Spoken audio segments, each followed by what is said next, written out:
like our clients are like this with retirement, because you and I have been through this hundreds of times, hundreds. And if they go into it without us, they are like me in that karate tournament.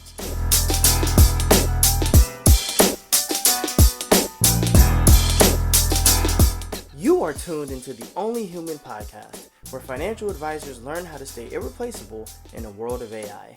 Only Human explores strategies for advisors to leverage their unique human edge and thrive alongside technology. I'll be back later with some important announcements. Until then, here's your host, behavioral financial advisor, Yohance. Enjoy the show.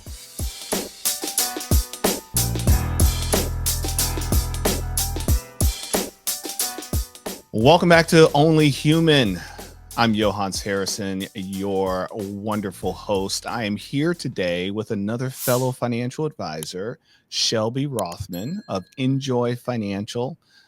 We are going to nerd out a little bit on some technology and being a financial advisor.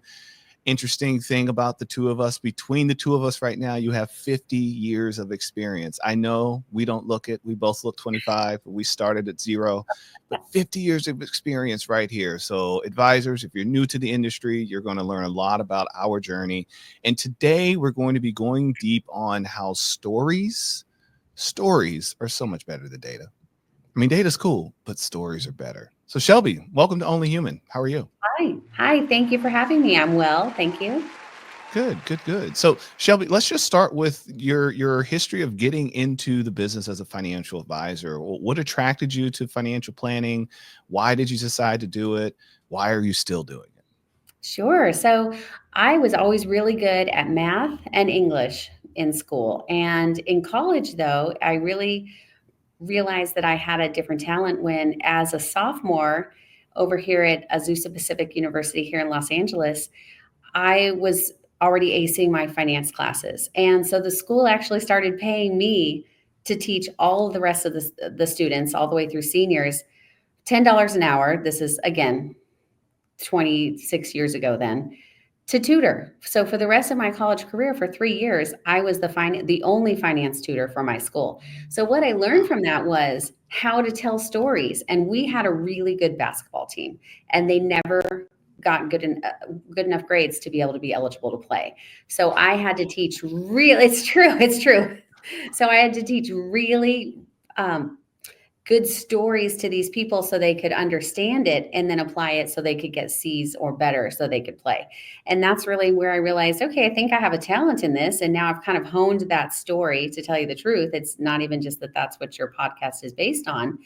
And after school, I asked my career center, I thought I wanted to be a manager. And I realized very quickly, I'm not a manager material. So I went back and he said, you're really good at accounting and you were really good at finance. Which one do you like better? This one, you work 9 to 5 for somebody, set schedule, do the same thing every day. And this one, you do different things every day. You set your own schedule. You work with who you like to work with. I mean, it was kind of a no-brainer. It was almost like he was feeding me down this tunnel. What he didn't tell me is that back then we had to go door to door and call out of the phone book. So that part he left out. Oh, yeah, I remember those days. You remember that? I mean, we had 30 people in my enrollment group, and I was the only one that made it through after that first 6 months.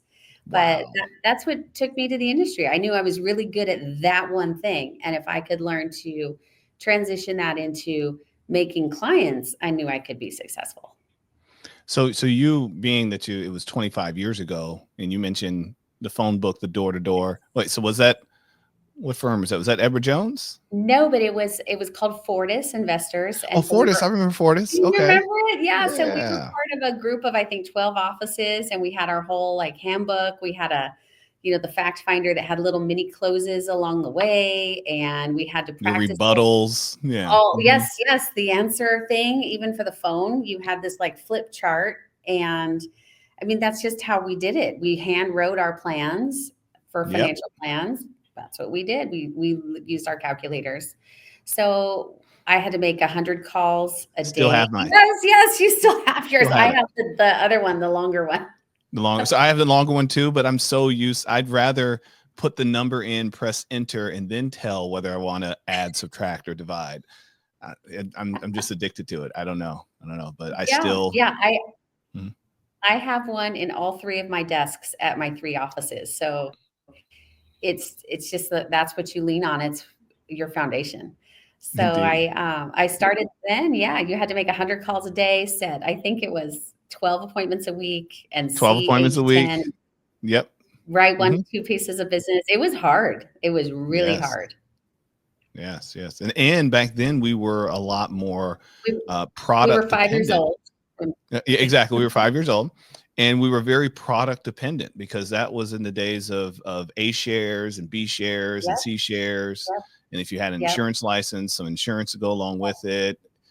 And in financial planning, it started to, make its way into what we were doing. I would say probably for me anyways, it was late 2002, early 2003. But before then it was, you know, let's do this share cost calculator to see what hurdle you'll hit for your A shares that you're purchasing. And that was Right. how we made a living. Yeah, I Yeah. think I didn't get into the planning aspect until I remember my transition because that's when I switched firms. We were purchased by the Hartford, which was then a Okay. very strong acquirer of firms, and they turned into the Woodbury Financial, Okay. and I they were remember them. Yes. and so they really were pushing how much percentage of our business was going to be annuity and life. And that's when I had heard in my ear about fee based and the other kind of planning. And so I moved to a firm that was more centric towards that at that point and started building my first spreadsheet of how much I have in fees, which started, the first year it was like $5,000 of Mm, ongoing fees and built from there. got it. So being that you've been in the industry for 25 years, you've been through well, if you same as me, then you had the recession of '01, '02, we had the Yep. recession of '08, we had the, if you want to call it, the recession of 2020 because it was so short-lived. How are you feeling now about our prospects of the R word?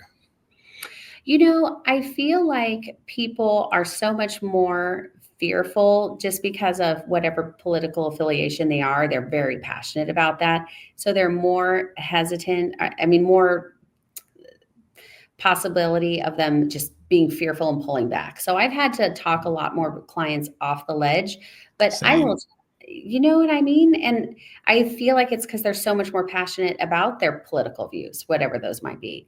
And we have to be agnostic. We really have to just look at the statistics. And when I look and pull up the chart I pulled it up for 3 clients yesterday. We have had 20 years of I'm like, history. wait, were you in my meetings yesterday? Was I Okay, in go your ahead. meetings? Oh Did my you have the Zoom gosh. window open? Oh, we probably did. And just showing how in 20 years you would have made 7.42% in the S&P. But if you miss the 10 best days of 7,300 days in 20 years, you would have dropped that down to 3.6. And then you miss 20 days, it's less than 1% you would have made if you miss 20 days in 20 years. So when I show that, it kind of shuts it down because I have not lost 1 second of sleep in the last week Yeah. or 2 weeks. I put all my sideline money of my own in the market and in the most vulnerable stocks like Tesla and things that are just being really hammered right now. I feel like is an opportunity. And considering when I just started in December of 99, in 2000, in April, we had, and I just then received my licensing. We had the tech wreck. Do you remember I everything? do. I Hmm. mean, 50%. And I'm trying to cold call people. That's hard. It When the is. market is closed for multiple days from 9/11, Oh yeah, that's hard. that's hard. And I You don't know, know what to tell people, right? so what I've started sharing with individuals actually from meetings about a week ago, because I too have been having more conversations about the fear and anxiety that people are having. What I started sharing with people is that it's not so much the markets that really define the recessionary period, because I used a similar chart and said, look, this is how the S&P has performed over the last 20 years or the last 30 years. That's not what you actually experience in the recession. What you experience is all of the other things that are going on that affect your day-to-day life. So during COVID, it was everyone had COVID. Well, they didn't have COVID, but people were wearing masks and you couldn't go outside and it was lockdown.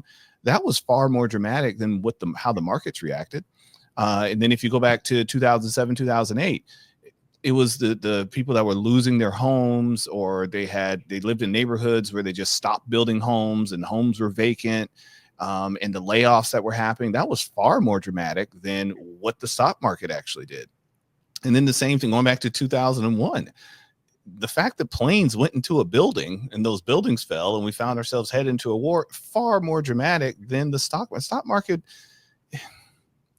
It becomes a very moot point, especially if you're a long-term investor. It becomes a very moot point to talk about, what should I pull out? Should I be on the sidelines? Should I get out of equities? It's like, no, I mean, you got 10, 15, 20 years. I told a client yesterday, I did the math. I said, look, there's a recession about every, 4 to 7 years, depending on how you're counting. You're 40. You're going to retire at 60. So you're going to have at least another 5 recessions between now and the time you retire. What are we talking about? Like, let's talk about something else, because this is not it. So, we're off topic a bit, but it is important right now, because I'm sure by the time this airs in a couple of weeks, we will still be in the same situation with volatility and people talking about the R word. I'm sure tariffs will come on and off at least 3 more times between now and then. Let's talk a bit about AI, because that is really the purpose of this show, Only Human, is to talk to other advisors about how they're using AI, how technology is enhancing what they're doing, and for those that have some fears and reservations about AI coming to take our jobs away. So I'm curious for you, Shelby, how have you been using technology and AI specifically in your practice and working with your clients? Okay, so you are going to laugh, because I use my assistant Chase, who has a degree in technology actually and marketing, and he's my right-hand person. I use him as my AI. He is always rewriting. No, I'm just being honest. Yeah. I come out of meetings and I will say, this is what I'm trying to say. And then this is like the tone of the letter I'm trying to write. And then I will write it how I would normally write it. But as you know, what we write comes off more negative than what we intend to write. So he rewrites and scans through almost everything that we send out with AI to proof things, to make sure it's giving the right tone of what I'm and the right message. Because sometimes we filter it with too much of a financial brain and we're not thinking how the client is going to interpret it. So we'll use it for that. We also use it for research, as far as based on what kind of marketing things we're going to be sending out, what people are looking for, questions on what makes them stay up at night, because what makes you and I stay up at night might not be what's making them stay up at night. So he, I know, constantly is on ChatGPT to confirm what we think, because my bias is 25 years in the business, and that's not what my clients have. So we try and have that unaltered view as a sounding board, and that's how we use it. But I don't use AI for any of my plans. I don't use it for any of my research on my portfolios or my models or any of my planning tools. I don't even use it for my email yet. They keep trying to download the Copilot or whatever it is for my laptop, and I don't know. I feel like there's a place for it, but that's all I use it for. So you are not one of those that has any concerns or reservations about AI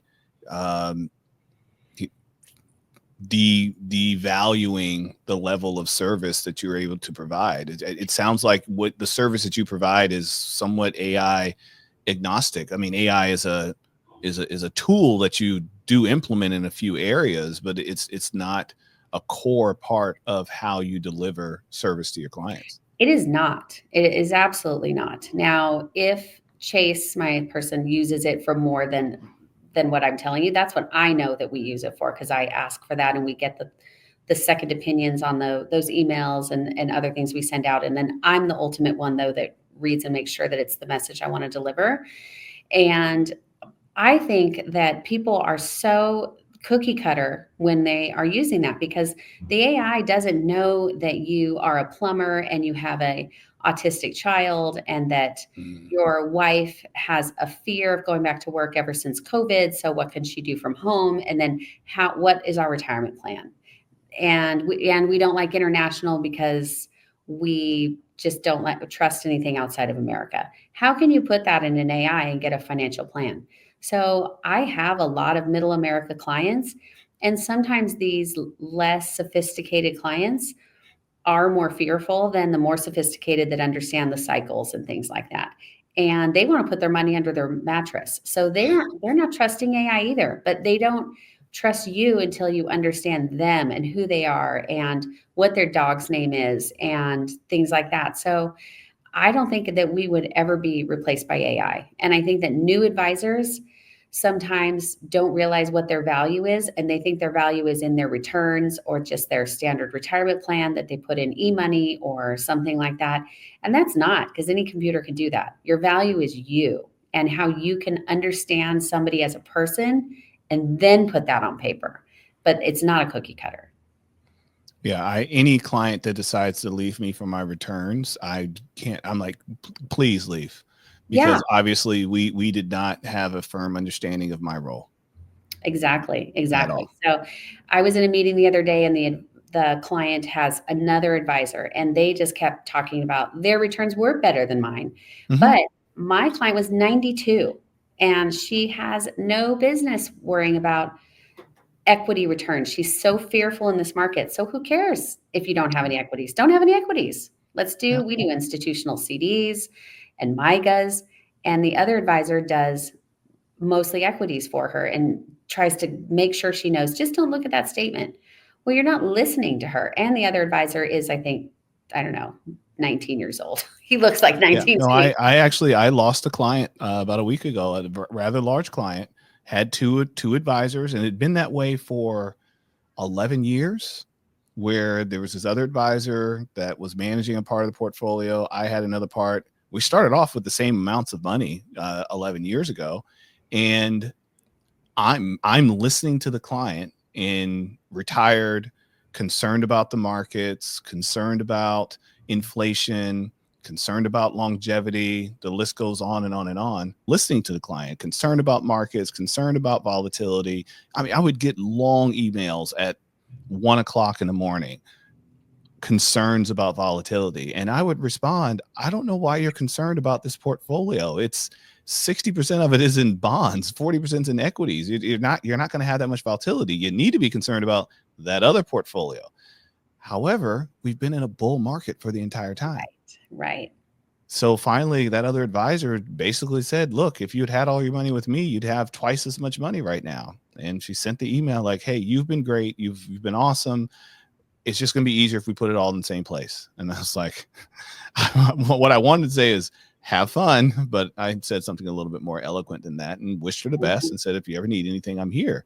But it was, I felt I did exactly what was in her best interest. And Right.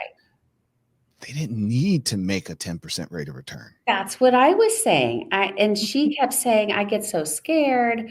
And she Yeah. even used the term, a bird in the hand. I just don't want to lose my money. And she has a few $1,000,000, and I hear her. Yep. And so I talked her into staying with this. She might move. The other firm is bigger than my firm, and they have a team of model managers, and they're a family office.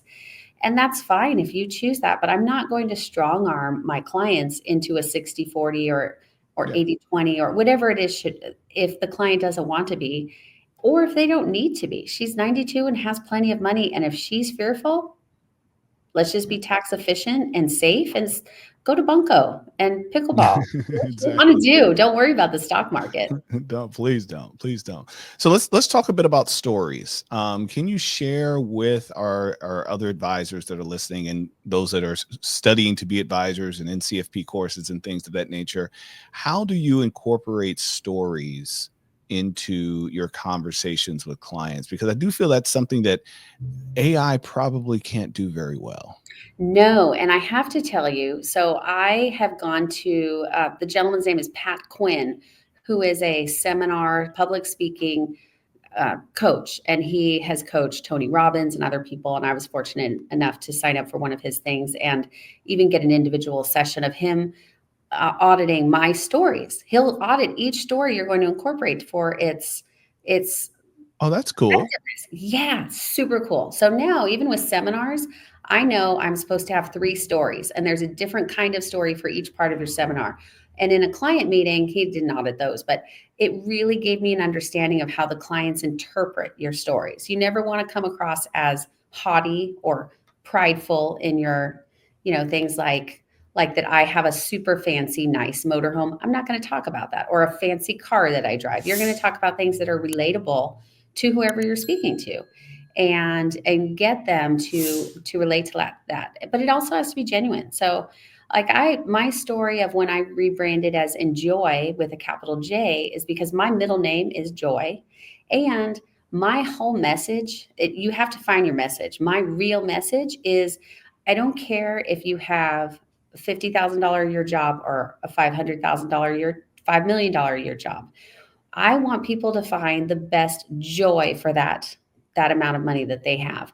And I use AI actually, whether they use Mint or my integration feature with eMoney or some kind of consolidation to see where they're spending their money. And you might be spending $1,500 a month in eating out, but I'll ask them, I'll say, so tell me your 3 best meals you had last month. And if they can't tell me one, did you get joy from it? Because I'll tell you, I went on a date night with my husband and spent $350 and went to the Bourbon Steakhouse here in Glendale. We got the Wagyu, we got a fancy bottle of wine, we Ubered there and back, and we had a great time.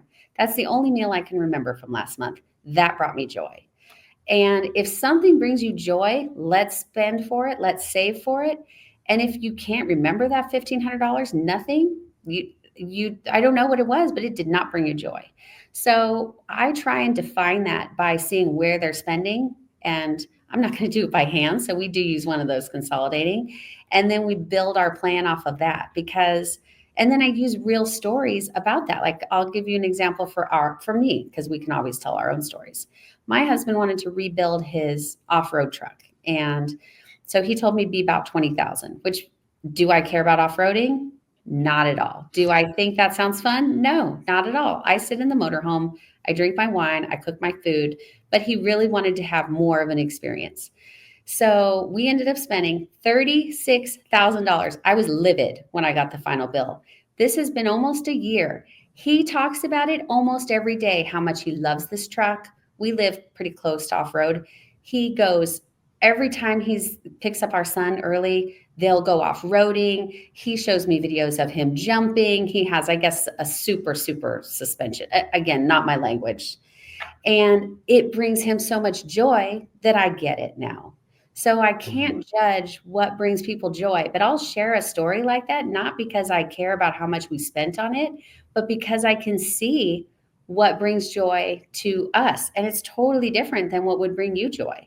And that's what I build my brand around, and my message and my financial plans. And I keep bringing it back to that. So I think if you have, as an advisor, your story and it's authentic and you can relate it to multiple people, because you need multiple clients, hundreds of clients, then you can be successful. It just has to transcend those barriers and bring people into that and help them. It has to help them. I love that story, by the way. That Well, is a thank great you. story. And thank you. Who was the gentleman that you worked with again? Can you say his name again? Oh, Pat Quinn. You can Pat find him Quinn. easily on the internet, and he has different packages available to audit your seminars or stories. He's amazing. I work with one of the companies that does my insurance quoting and thing, an IMO called Advisors Excel, which is very large. And if you do business with them, they will subsidize all or part of your training in that. Oh. And I use all the resources. It doesn't matter how much or little money you make. If something is included in, for complimentary, I'll give it a try. And that one was amazing. So I still go back to you can, once you get your login, and if you are a subscriber, you can even change your stories and ask, how does this one sound? Is this one better? And so I have a couple of really good go-to stories that I bring in most of my meetings, and that they're just like mic drops. Can you share? Can you give us one more?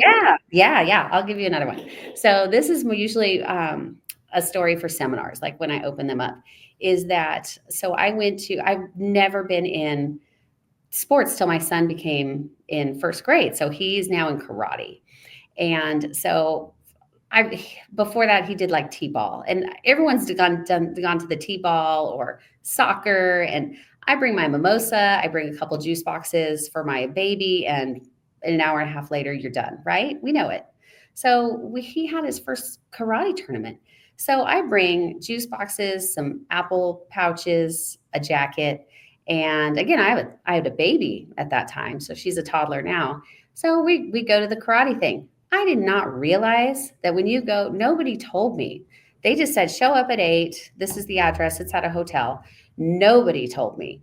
This was completely different. And you get there, everyone's bringing in wagons with seats and food and ice chests and multiple changes of clothes.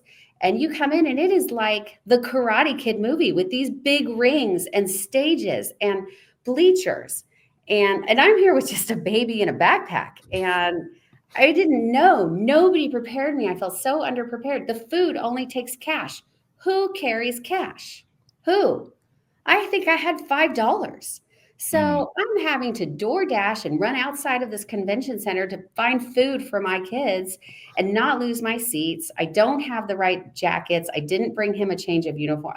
I was so underprepared. And I feel like our clients are like this with retirement, because you and I have been through this hundreds of times, hundreds. And if they go into it without us, they are like me in that karate tournament. I was so overwhelmed. I wanted to cry. I did, because I'm so prepared and everything else, but I didn't know. And I tell my clients, I will never let this happen to you. And when you turn and tell them that, what of a fiasco it was, it's just so profound that they don't know what they don't know. They think, oh, retirement's fine. I've got a pension. I'm good. You don't know till you show up at that day when you don't get a paycheck, and how scary that is. We need to set that stage for them. And an AI can't do that, but we can do it. So when you tell them something like that, mic drop. That was a mic drop. That was good. You're right. You're right. It's a mic drop. Let that happen. Right. And it was it really was so stressful. This really did happen. And before that, I had a kind of different story that wasn't quite as good. But now that's my main story of why do I need a financial advisor? And I go into that story. And I go, or you can do it on your own. I don't know what kind of a tournament you're going to go to for your retirement. And no one's going to be like, oh, I'm good. I've already been there. They've never been there. We've been there. Yes. Yes. Those are great stories. Thank you. I like that. I like that a lot. All right. We're going to have a little bit of fun. This is the part of the show where we play a game called Marry, Divorce, and Date. We're talking about technology. Okay. So I want you to think about some of the technology that you use. What is one piece of technology that you use in your firm that you will always and forever stay married to? Oh, my calculator, my financial calculator, BA2. She's not even on a computer. She said it's the calculator. I love it. All right. And what is a piece of technology that you are planning to file papers in divorce? Oh, gosh.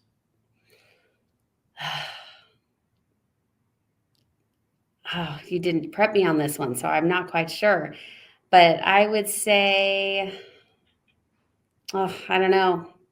I have to tell you, I am not a big technology person. So the only technology that I really use is my laptop and my phone. I don't think I can divorce either of them. Okay. And now, are there any new technologies or applications that you want to bring into the practice that you've considered? Dating is the term that we'll use, whether it's a risk analysis or a tax strategy. I think you mentioned that you use e-money. Is there any other technology that you're considering dating?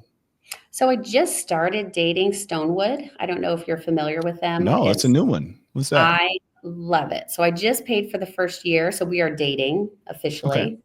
And so far, I love it. I closed a couple of big clients using it. And I went to a high net worth seminar with some successful advisors who talked about their closing strategy for just higher net worth people that have tax problems. And not tax problems. I would just say anyone over the 24% tax bracket, because is it a tax analysis software? What is it? It really graphically goes over in a very user friendly the difference between a Roth conversion now where taxes are at an all-time low versus staying in a tax deferred account. And what I love, I don't like that I had to pay $2,000 for 1 year for this, and it has other resources, but all I wanted was this report that I can customize for any client. And it's so simple, and it says like, oh, you'd pay 55,000 now on that account versus 1.7 million. And whenever I go into a client, I never talk about my returns beating the S&P 500 when I'm doing a proposal for a client. So what I love is that when we go up against another advisor, they're almost always going to talk about their models, their strategy, their managers, they're going to be this, they're going to be that. I talk about my planning, and then now I talk about my tax strategy. So if I can bring in that, that's a sure thing. I know what taxes are now. I know what you would pay. And if we can just match SPY or something, so I'll just use an S&P 500 as the illustration in that, then I can tell them how much I'll save. So if somebody can say I might make these returns, I can tell you how much guaranteed that I could save. And it seems to be working for me. So I think I'm going to continue using it, but it is only been a few months, and it's just so simple. I love it. And not that expensive. Yeah. That's a new one. Thank you for sharing that with our audience. That is a new one. That is a new one. You said Stonewood? Stonewood. Stonewood. Yeah, all right. We'll put a link to it in the show notes. And Stonewood, feel free to send us a check. We'd appreciate it. Send it to Shelby. She'll split it with me. So, all right. And finally, who is your favorite financial author? Ooh, you know what? I love Darren Hardy. So he's not specific to finance, but I've been to a number of his talks, and I'm doing his business masterclass in May. And I feel like he gets me, even though he's not talking to me. And he really speaks well to our business, our industry, and how we work with people. And I know that transcends different industries because it's not finance specific.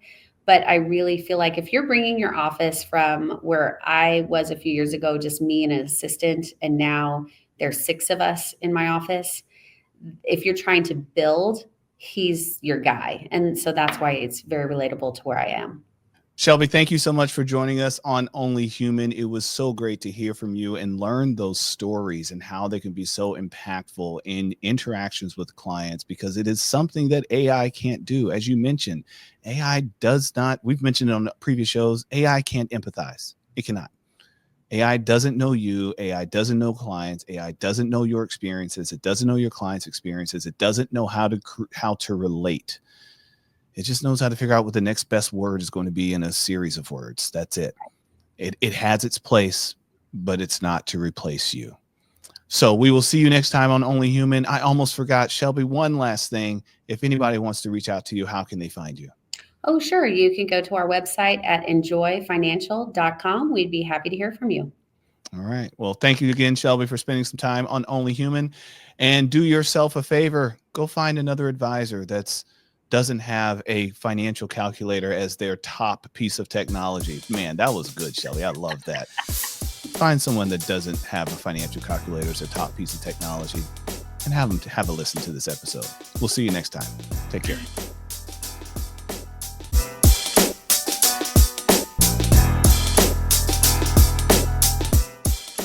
Hi, I'm back. Did you enjoy being a fly on the wall for that conversation? I know I did. Now remember, don't try everything you learned today. Pick 1 or 2 things you can implement and implement them well. And don't just try something for a week and give up when it's not working. Successful implementation takes time, energy, and repetition. Take a moment to follow today's guests and seek out some of the resources. And remember to consult your compliance professionals. We don't want you to get into trouble. Do you have a group of advisors who want to improve their human connection in the AI world? Contact our team to have Yohance speak at your conference or event. Before you go, please like, comment, and subscribe.